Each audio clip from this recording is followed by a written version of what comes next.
Let's try this one last time, shall we? Jesus Christ. You know what I'm saying? Let me make sure uh, I'm not interrupted. Let's try this one last time, shall we? Let's try it.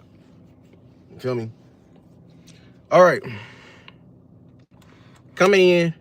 It's my third, final time trying this. It's okay though. We on the move. Like I said, prayers. And we back like we never left, Kelvin Hicks. Appreciate y'all coming in. Double tap the screen. You know what I'm saying? Come in, like the video, subscribe. When this video is over, come back and there's a new thing that YouTube is doing called hype. And what it does is I think it's like a multiplier for the monetization on my end, which is a whoop, a good thing. And then it's also I think it recommends the video and get more people to come see this content. You feel me, like that? So you know what I'm saying? We ain't gatekeepers over here. We want to share the world, with this great knowledge. You feel me? You know what I'm saying? But shout out to Kelvin Hicks. Shout out to my brother in the building, Swally Mike Media. What's good, Don? Shout out to JVB boy Kelvin Hicks. We good. So, like I was saying, continue to pray for me. Yeah, see, I'm out and about. Still, you know what I'm saying, fresh off work. Had the work stuff on, everything like that, but it's okay. We're gonna still bring that good content no matter what. You feel me? No matter what. But like I was saying, so how can the Cowboys beat the Giants? We play the Giants this week, 12 p.m. Central. Like, so it's the noon game. It's a very early game. It's gonna affect the whole schedule and everything like that. I'm gonna do this scouting breakdown. Usually do it on Saturdays, but I may do it like a video, like it's more in detail, instead of a live this time, because like I said, this weekend is my birthday weekend. So you feel me? It ain't no guarantee I have time to do the full live. So like I was saying, let's start from the beginning. This is the third time with Charles. Brian Daboll is the head coach of the Giants. Now, the Giants as a team, while I looked at them on the film, the last game they played versus the Commanders, they look bad. I ain't gonna lie, they look very bad. But I'm not gonna overlook this team because, like I said, they're a desperate team. Him and Joe Shane are very desperate men right now because, like, this is their last chance before they be fired and under a street and under a bridge. You know what I'm saying? So they have to get this right. They are the situation or the iteration. These two combination, they got rid of their franchise running back in Saquon. They chose Daniel Jones over Saquon. I remember seeing it on Hard Knocks. Like I said, they chose him, you know what I'm saying, and got rid of the running back, even though the cap went up. So when the cap going up, they had enough money to pay Saquon, and they still got rid of him. You know what I'm saying? So, like, they are on a lot of people bad side in there. So they have to do right and get this right in order to fight for their future. So these are very desperate men. We got to keep in mind with that. Like I said before, he's a former coach. He coached Josh Allen over there with the Bills. And then his offensive coordinator under him is a dude named Mike Kafka, who was promoted to assistant head coach. He comes from, he has some background working with the Kansas City Chiefs and working with Patrick Mahomes as the passing game coordinator. So they had passing is in their DNA as an offense, but that may not be the entire thing. But I just want to let you know, passing, pass first. And Brian Daboll and then Mike Kafka. You know what I'm saying? Their scheme is going to be completely different. I'm just letting you know what they want to do at heart. The defensive coordinator is Shane Bowen. Okay, he comes from, I saw it. He was a former D coordinator under Mike Vrabel. He comes from that Mike Vrabel tree. So that means he's probably, like, you can say he's a descendant of, or like a philosophy descendant of the great, I'm blanking on the coach name, bro. He coached for North Carolina right now. Y'all know what I'm talking about. The former head coach of the New England Patriots. But he comes from Mike Vrabel tree. He was a D coordinator over there a lot of those years. If y'all remember them Titans teams, They played us hard, man. They played us hard for all those years. So he's something we gotta be always be on the lookout for. It's not our first time playing him. He has a multiple hybrid scheme, 4-2-5, 4-3-4. Sometimes he'll play the 4-3. He'll play a 3-4. Like he'll switch between it. You know what I'm saying? And what he wants, and I told y'all the main sentence that I think that encompasses what we're going to do in this football game is everybody's going to have to win their individual battles, because they're going to force a lot of one-on-one battles, a lot of individual battles. And it's just a little, battle strategy that people use sometimes in chess. And like I said before, fighting a battle on multiple fronts, when you get your enemy to fight a battle on multiple fronts, you're trying to spread them thin, as a opposition, so you can basically separate them and take them out one by one. And that's what the Giants really want to do with you, especially with their entire team, but mainly with their defense, because their defense is ultra talented. And let me get to why it's important with these one-on-one battles by once again going over again their personnel. The number one guy we need to be keying in on, of course, is Dexter Lawrence, number 97. His nickname, they call him Sexy Dexy. Crazy nickname. 340 pounds, nose tackle, one of the best nose tackles in the entire league. You feel me? In the entire league, got my respect. Can be a 0-tech, 1-tech, huge. I think he like 6'4", 6'5", 340, immovable and everything like that. And by himself, he could wreck a game.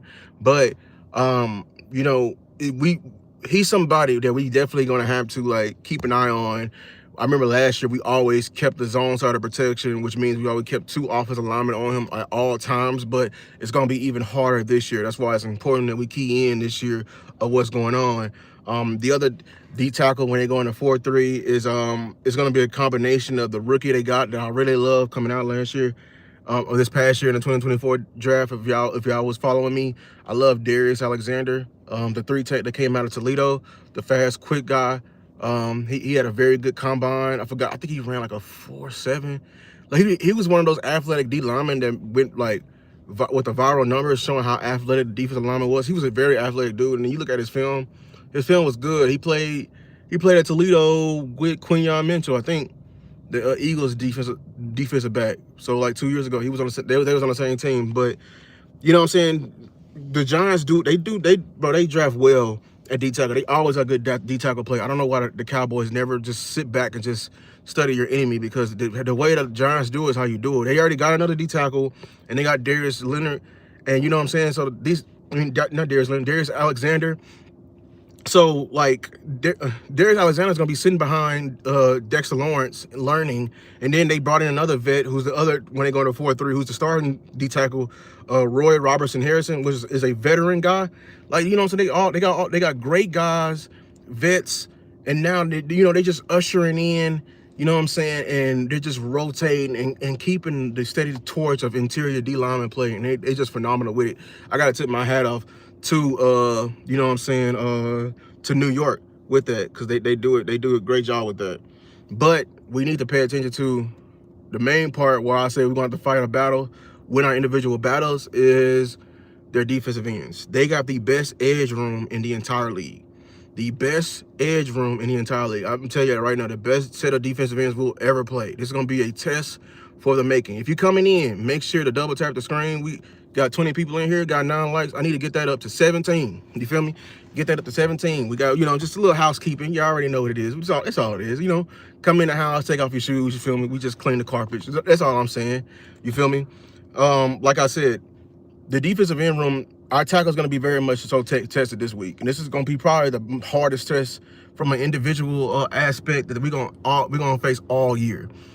I'm gonna start from the worst to the best. You feel me? In my opinion, the worst of the trio, I think, is Kayvon Thibodeaux, which is the former high draft pick they got out of Oregon a couple of years ago. I love his film coming out. Dude's a technician, long. He got one of those builds. He got a very agonizing build. He's a technician with his hands, got great counters, can get on your hip. One thing, he killed us last year because he was taking advantage of the coaching we were learning from Coach Solari, which was having our guys set in like a like flat, which was like basically going away from the help of your guards and everything like that, and it was increasing the B gap. So naturally, it was giving these great technicians of DNs a two-way go, which means they can go inside or outside. And we didn't have. You look at the edges of our tackles last year, and Steele and Guyton, who was a rookie, you know what I'm saying, similar in front of his breath, under his breath, first year ever playing left tackle, you know what I'm saying? Like, that was a very hard task for him to do, especially when you don't coach him the correct way. And then with Terrence Steele, we already know he's not a natural pass setter, a pass pro setter. You got to allow the Terrence Steele up, let him punch on some people first before you let them come to him. And, we had the pass happy system with Mike McCarthy, you feel me? So that was a bad combination, especially with a defensive end like Kayvon Thibodeau. Like, it was a lot, you know what I'm saying? It was a lot that we was dealing with, you feel me? He said, what do you think about Clowney? Would it help Donald? Yeah, shout out to everybody in the building. I see you guys, the poet, you know what I'm saying? My bad, I'm flowing. All right, so Clowney, they didn't sign him. I haven't watched any film on him, but like I said before, anything, y'all already know how I felt about the defensive end room. I felt like this DN room need all the help it can get. I was one of the few people when I said when Micah left, I wasn't like, I said that I needed to see it. You feel me? Like with the defensive end room, because I knew what we lost. You feel me? You know what I'm saying? Like I said it before. I compared our defensive end room to like James Brown in the band. Like Michael Parsons was James Brown. If y'all know James Brown, he probably had like 5 bands in his entire career. You know what I'm saying? But he still was gonna get the hits. You know what I'm saying? What we did was kick James Brown out, and the label saying, you know what I'm saying, hey, give us a hit. and the band like, okay, we can do it. They gonna make some music, or they gonna make some hits.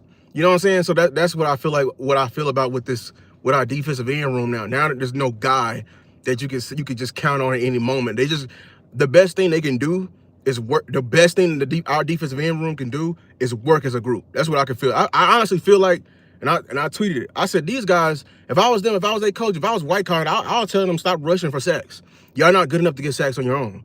I'm not saying that you can't get sacks ever. I'm just saying y'all need to be rushed. You need to prioritize a group, because we will all be better if we prioritize the group. You know what I'm saying? So I'm gonna get to them to this week, but I think Clowney could help. You know what I'm saying? But I don't think I saw a report from Clarence Hill that said that most likely they're not gonna sign him. Hopefully that's right.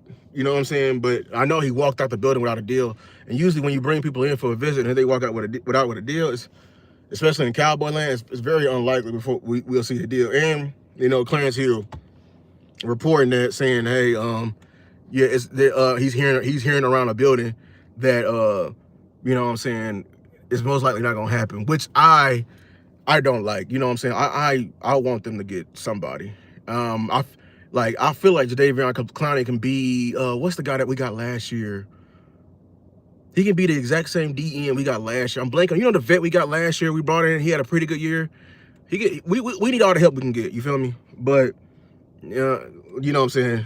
I'm gonna keep going on to their defensive end. That was Kayvon Thibodeau. Their next best, I think, is Brian Burns. I loved him ever since he was one of my favorite players coming out. Like I said, from Carolina, and he came to the Giants. They call him Spider-Man. He wore number 0. Dude's a technician. Dude's a freak. Got sneaky good at athleticism. Shout out to Joe, man. He said Carl Lawson. Yes. Shout out to Ty Church coming through. Ty Church is a real ball knower. You feel me? Carl Lawson. Yes, that's. They did well. They're gonna do the same thing. They're gonna wait a couple of days. Hopefully so. I don't like the Cowboys. You know what I'm saying? It's just me. Ty Church, I hate when they be waiting. You know what I'm saying? Because we just allow opportunities, for somebody to come snatch them forwards. And it's just opposite of what we used to do in the 90s. 35 people in here. Double tap the screen. Let's get them likes up. I want at least 20, 27 likes, man. Come on now. Double tap the screen. Y'all coming in. I understand. You watching. You forgetting. You feel me? Double tap the screen. You know what I'm saying? So, yeah. Go back. Yeah, let me go back to what I was doing. Yeah, Brian Burns, he's a great technician, sneaky athletic. I would say he's the most dangerous pass rusher out of the 3. I know. You know what I'm saying? And he's, I got him number 2. And you're like, Lou, you saying him? The reason why I'm saying it, because he's a vet. He understands who he is. And I'm telling you right now, Brian Burns is one of the most underrated players in this league. You know what I'm saying? If y'all gotta look at it. I think the one position that you can say, and you look across the league, where a position that is just talent everywhere in the league, I think it is edge. And if you look at it, players like Brian Burns, Brian Burns is a very good player. Players like him get pushed down the totem pole, and we forget about them, and we forget how good he is. You know what I'm saying? So I think, if anybody who I'm really keen in on for I'm gonna go by tackle, but I think Guyton's matchup that I'm kind of nervous about, funny enough, is him versus Burns instead of him versus the other guy I'm gonna mention. I'm gonna get to him because like I said, Burns has like power. He can go to speed the power. He can use his length. He's gonna have counters with his hands. He has a multitude of moves. He can put pressure on you. He can be Euroing you in and out. He can run the horn. He just got a multitude of moves that I think would very much so affect Guyton. And I think it could affect Steele too, because Steele can get lazy with his technique as well. But the number one guy who I'm gonna talk about is that boy. That boy's a dog. You know what I'm saying? They calling him Michael Parsons 2.0. He's still to show that, but it's because he came out of Penn State. Abdul Carter is him, boy. Abdul Carter is him. He came out of Penn State. I don't know what the hell New York was doing, not giving him a number he wanted. That damn quarterback from back in the day, I think his name was Phil Simms for the damn Giants. Talking about, oh, I don't want him to wear 11. Boy, you better let him wear 11. What you talking about? That's just me, boy. Hey, look. If you ain't legendary, and maybe I'm just like Lou. I gotta watch more film on Phil Simms because I'm talking crazy on him. They should have gave him number 11, man. They should have gave him one of them numbers. Now I don't believe he should have. I think he won at 56. You can't have 56, Abdul. That's the one number I think that New York was justified to block him on. But number 11, man, give him number 11, dog. You miss me with that. You can give him number 11. But you know what I'm saying? He number 51 out there. Got burst. Dude, he's Michael Parsons. If Michael Parsons would have knew he was an edge rusher even in college. You know what I'm saying? So he's kind of ahead of the curve with Michael Parsons, but Michael Parsons still is more naturally gifted than him. More naturally gifted than he'll ever be. At 41 people in here, let's get them like button, double tap the screen, get them likes up to 30. Let's get it up to 30 now. You feel me? You know what I'm saying? If Micah came out of Penn State already working on his craft, building up his repertoire of moves and everything like that, and understand he's a pass rusher, this is what Abdul Carter is what he will be. You know what I'm saying? He got burst and everything like that. I think he's gonna give, I think, Steele the most trouble because his speed and how he's able to, you know, turn the corner. The counter to that, if we do what we were supposed to do in my game plan and actually go at him, Steele is gonna throw that little kid. I'm not even gonna lie, because he's still a rookie at the end of the day. It's still not in his strength, and that's what the Commanders did. That's the obvious counter to that right there. But like I said, in the order of, I got Kayvon Thibodeaux, then I got Brian Burns. Brian Burns, in my opinion, I should move him to number 1 out of respect because he understands what he is. But Abdul Carter, his potential and what he can do and what we haven't seen yet is through the roof. It is through the roof. So that's why I'm saying it yet. And that's their defensive line is probably the one position group that I want to key in on the most and that we really need to win in terms of, you know what I'm saying? Like, because I'm telling you, they're gonna force the one-on-one battles up front. I'm telling you right now, they're probably not gonna move Dexter Lawrence off of Tyler Booker. And they got all these obscure looks that they can do. Like what they used to do, they used to be in a 4-3, and they used to have the 1 and the 3 line up to like on one side of the like on the right side of the center, and they'll walk a linebacker up too, so it'll look like a 5-2 front. It's a linebacker mud. But what they'll do, what people don't understand, is that forces the O-line to immediately like have a safe call and get into their emergency protection, which is like man on man. But that is forcing the one-on-one matchup. You feel me? And now they got 3 defensive ends, so they can walk, instead of walking a random linebacker up, they can walk Abdul Carter up, you know what I'm saying, and have him rush over there on Cooper Beebe, who, you know what I'm saying? Like I told you, they're gonna use him like a Micah, and if Cooper Beebe need to get hands on him, but we know speed can be. We know we're powerful guys, and maybe speed. I trust Beebe in a normal protection versus Abdul Carter, but when I told you, they're gonna make us fight this battle. Everyone's gonna be on their own island, so it's gonna be ultra important that we win. Everyone wins their battle, so they're gonna be trying to make us fight a battle on multiple fronts. So that's gonna be one thing we're gonna have to really pay attention to.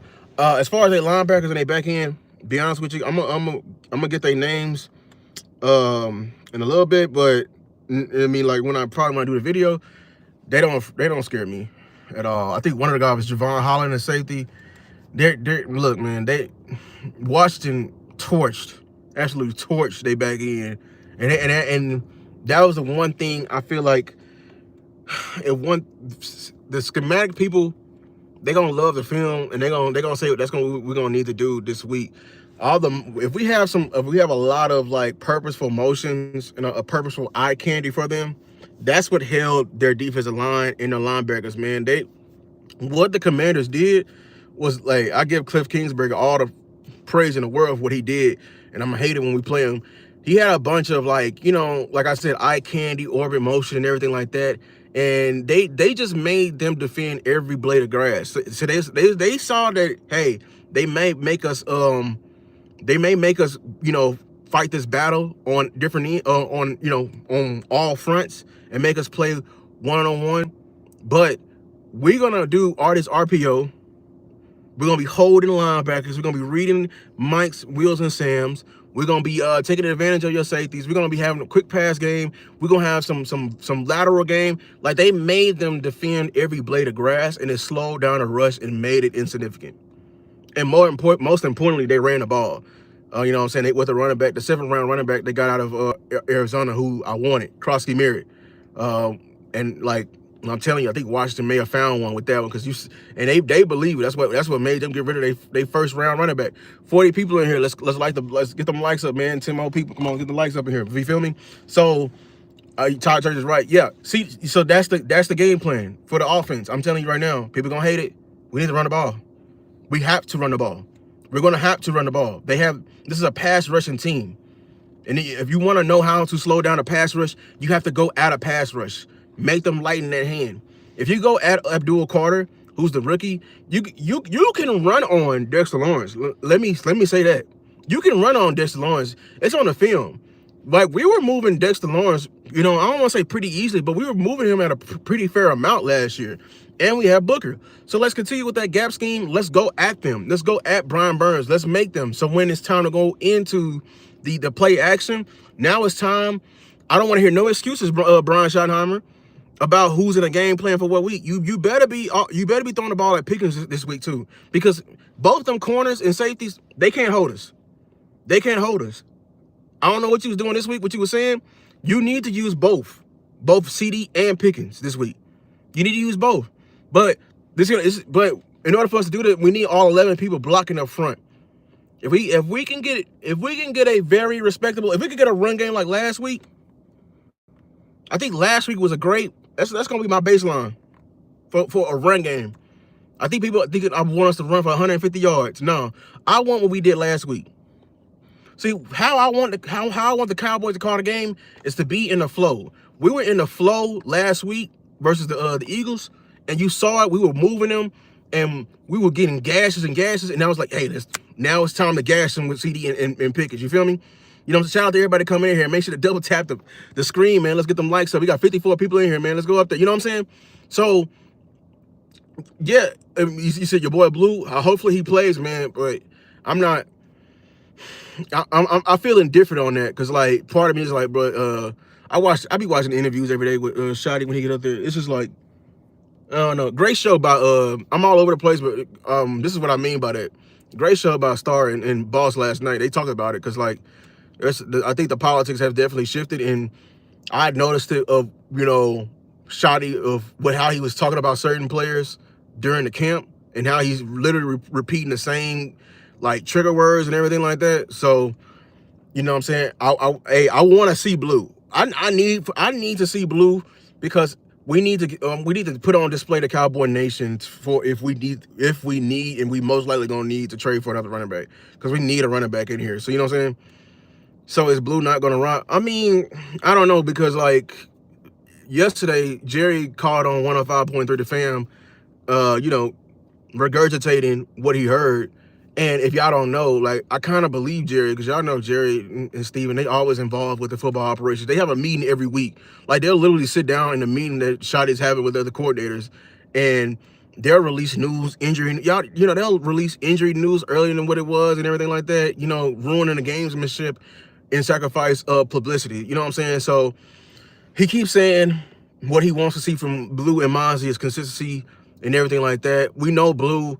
We heard reports that he was going to struggle to pick up the game, you know, the playbook when it turns to protection and everything like that. But I think I'm trying to trust him, but like, you know, the name that's literally the name that's making it sound a little bit like Shotty full of shit for me is Mozzie. Because he keeps saying he need to see consistency from him, and you not getting up there and saying what the hell he want to do. He has to do. So as far as him, when he's saying Blue and what's the name? I don't know. He said Blue is being stashed away for load management. And then hell no, that's we the Cowboys. We be doing the dumbest. If we doing some dumb ass shit like that, that shit is dumb as hell. That is we are the goofiest team in the whole nation if we be doing some stuff like that. Cause like, y'all can't convince me Miles Sanders should have never made this team, bro. And I said it, and I still stand on that. I wish Jimmy was coaching, because he would have fired his ass during the game. That's how I feel about it. You know what I'm saying?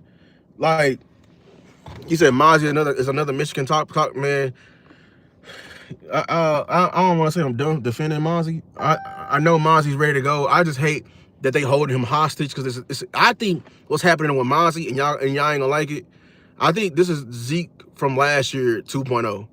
If y'all don't know what happened, it was a tug of war between Mike and Jerry Jones with that Zeke thing. Like, Mike McCarthy didn't want Zeke, and Jerry wanted Zeke.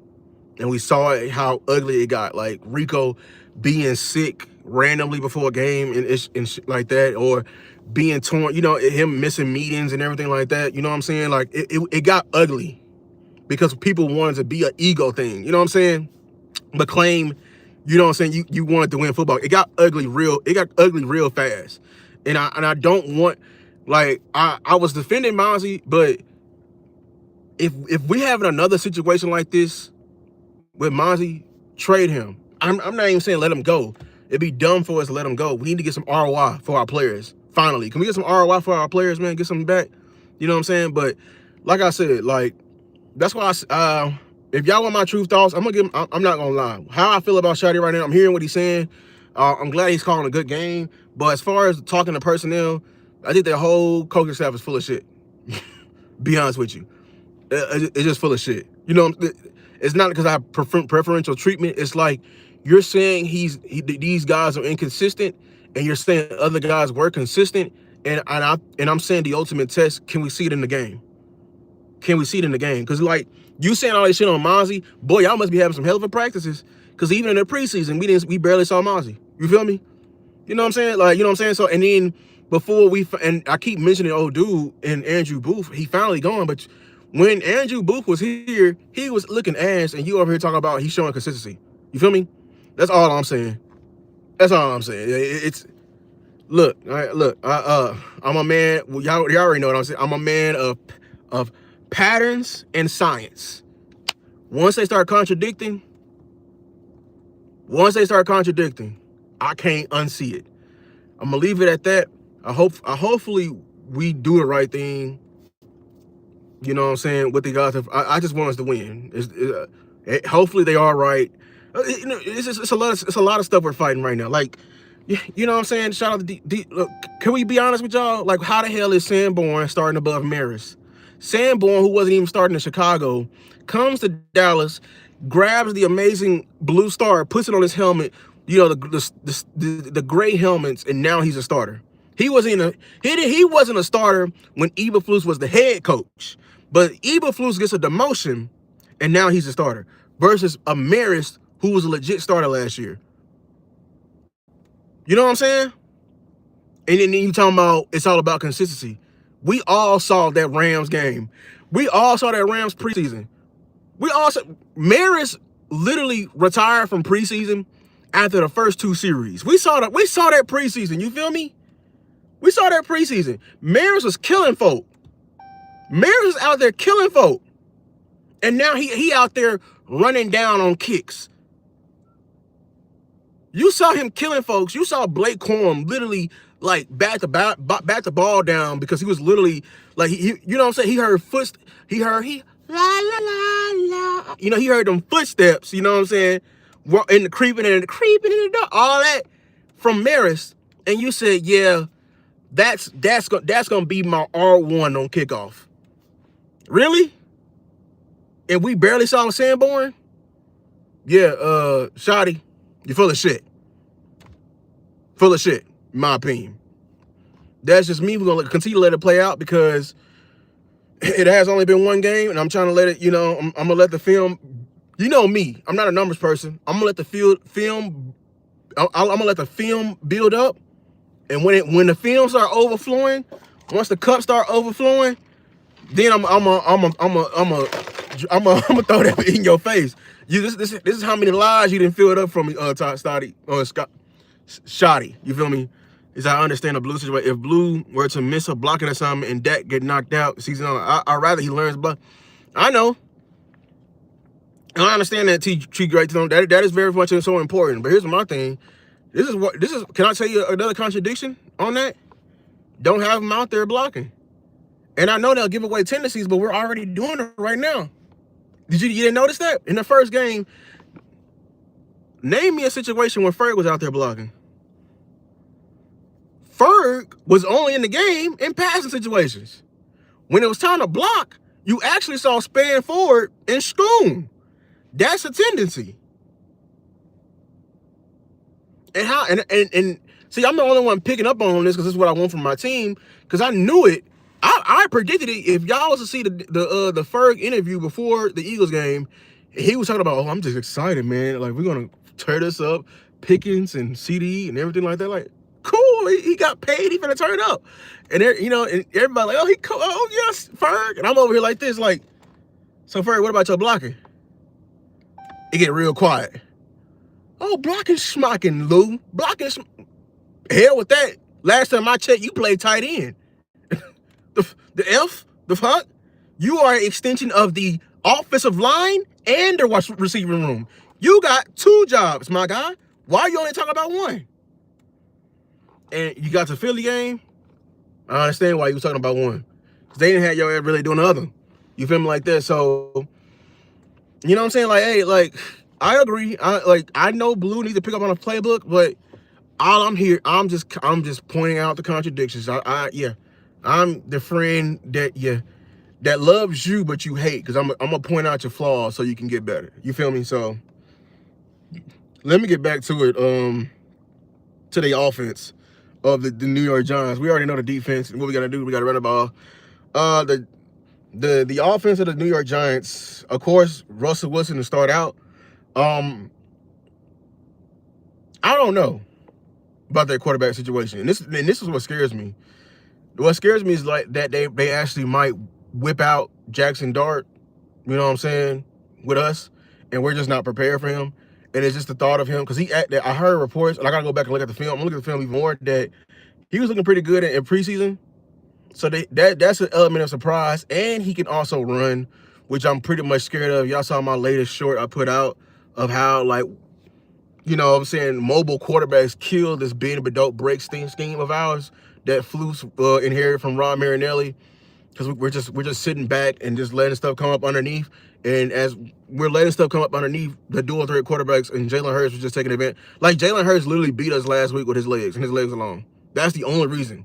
And we didn't put a spy in or a blitz anytime. And I know that's the obvious counter, but dog, if our whole scheme is predicated on getting pressure with 4, and you got to continue to put resources in to the blitz, that leaves you liable. It leaves you liable for the smarter quarterbacks, because we already know. If you come on a blitz, that means you're rolling the coverage to hide the blitz, or you're rolling the coverage away from the blitz to hopefully he don't see the blitzer. You feel me? Like we were blitzing everybody. We were blitzing corners, blitzing safeties. I love the creativity, but do you understand how much this sentence right here? We have to make the most obscure looks to get to even rattle the quarterback. That's what I don't like about this scheme. You know what I'm saying? I mean, part of it is personnel, and that's why we need more edges or deploy our edges better. But that's the only thing that makes me nervous about their offensive side of the ball because of Jackson Dart coming in the game. He's just a major wild card. I like the running backs, Tyrone Tracy. I didn't know they still had Devin Singletary. I know they got Scatterboo. He can come out there. I mean, I didn't pretty much like him in the draft. You know, I thought he was overrated to a degree, but you know, you never know. He can show me up, and I'll definitely come up here and say I was wrong, especially if you do that. And then Malik Neighbors, we know about him. He gave us trouble last year. You know what I'm saying? He was a dog last year. He just got hurt. So like Andrew Thomas is out for them in terms like the left tackle number 78. And then Evan Neal got moved into guard. So from our defensive aspect of it, the defense can't overlook this team. They can't overlook this team. They can't, even though like, you know what I'm saying? Like they have some pretty underwhelming guys and everything. Like we can't underlook this, especially if they end up putting in Jackson Dart. And I'm gonna put respect on Russell Wilson because it's, you know, just because Russell Wilson is now in an old age and he's inconsistent, let's not be the first time he actually, you know, looks worth the damn. You know what I'm saying? Let's continue to make his life harder than what it is. You feel me? So I think from what they're gonna try to do, they're gonna try to run a ball on us. They're gonna try to run a ball on us. I think they are. I think if they were smart, they would attack our edges, because if they try to go inside, listen, this is why you should. If I'm Shardy, I would activate Mozzie, because Mozzie used to look like a superstar versus the Giants. That's just me, because John Michael Smith, the center, used to hate seeing Mozzie coming. Mozzie suplexed the dude last year. I would have him out there, but I'm just saying, as far as them running inside, John Michael Smith thought Mozzie was a thing. Boy, he got to face Kenny Clark all game. He finna be in hell. Pray for dude. Pray for dude. So if they try to inside run on us, it's not gonna really work. It's not gonna really work unless we have the wrong type of linebackers out there, because like, I don't know, Jack Sanborn really makes me nervous. And I know it was Saquon, I know it was Jalen Hurts, but bro, dog, that y'all saw that early rep with me in my breakdown. Him in the whole one-on-one with Saquon, it was literally like this much space in there, and he still got put on his knees. He still got Saquon still made him touch the bedrock. Still made him touch earth. That boy turned into an earth bender real fast. You know, like, it got me scared to have a linebacker like Sanborn. That's just me. That's just me. You know what I'm saying? So I hopefully we corrected this year. I mean, this game. I want to see more Marist, in my opinion. Can we get more Marist Little Foul? He deserves it. Why are we playing with his name like this? Why are we not playing like Marist is one of the best line? Like, y'all, every video I made this summer over players that I thought was going to take a big step and are taking a big step, they actually are true. I said Hunter Luke was going to be a big part of this game. You watched the film last week. Hunter Luke was blocking his damn ass off, flattening folks. You feel me? And Marist, I said he's going to take a big step. And I also even said he's our future Mike. You know what I'm saying? I know people don't agree with that, but I'm telling you, I see Fred Warner-ish like things with Marist. He's a very smart player. Came from Notre Dame. Mike Zimmer drafted him, and shout out to Star for saying this. Star said this in the show last night. Mike Zimmer loved his mind because he said he knew what everyone was doing on the defense. And y'all gotta take that into account, that's Mike Zimmer's scheme.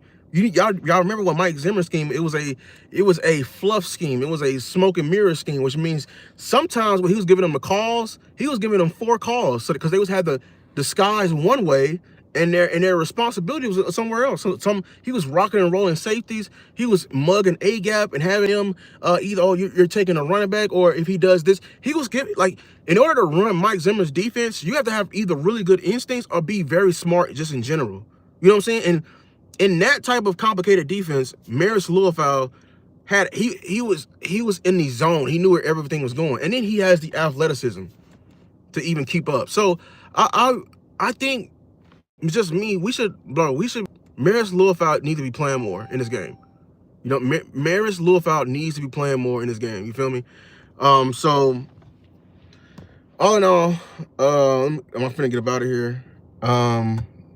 If the Cowboys do what they supposed to do, this should be like a smooth ass whooping.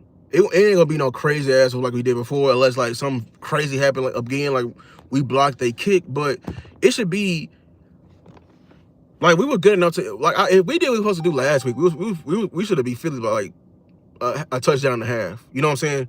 Because like we were dropping balls, everything. We should have beat them by a touchdown and a half.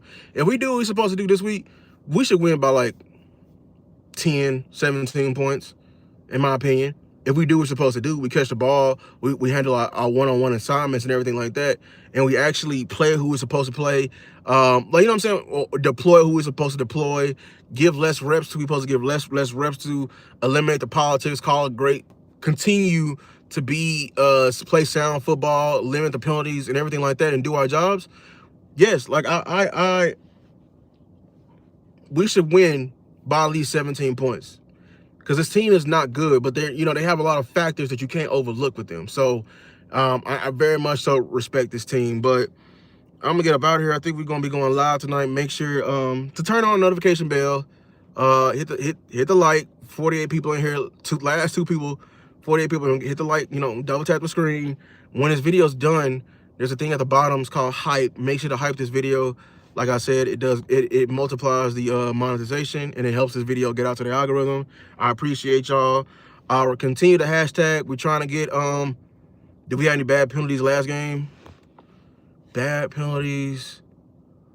We had less penalties than funny enough, Philly was the more undisciplined team. We didn't have any bad penalties. We had some knick-knack penalties, but we were fairly disciplined last game. I would say that almost too disciplined to my liking. Like we should have, like it was a penalty we should have had. We should have got a penalty. And I wouldn't be mad at it. We should have, like the moment dude spit on Dak, O-line should have turned and knocked his ass out. You know what I'm saying? Throw a really good punch. You know what? Don't punch him because I don't want y'all to get. But slap him with his hand. Slap him with your helping hand. Because I think if you close hand, you get thrown out. Slap him. We should have slapped it. We should have pimp slapped Jalen Carter. You can tell him. I said it because I was playing. You spit on my quarterback. I'm pimp slapping your ass. I'm really slapping you, stupid. You know what I'm saying? That's what we should have did. And if Shotty is preaching this physicality and trying to be any good coach, they get mad at when we don't defend the quarterback. You know what I'm saying? We're supposed to take pride in that. You're supposed to crash out for the quarterback. You said we were getting held. Yeah, I'm on the other side with that loss in translation pocket. I don't believe we were getting held. No, I think Sam Williams was getting held. I don't think Ezra Rocky was getting held. I think he was just getting manhandled. But as far as like we played a pretty clean game. We had like one holding penalty here and there, but we did limit them, which was good in my opinion. But all in all, yeah, turn on the notification bell and everything like that. But until there, next time, everybody, peace.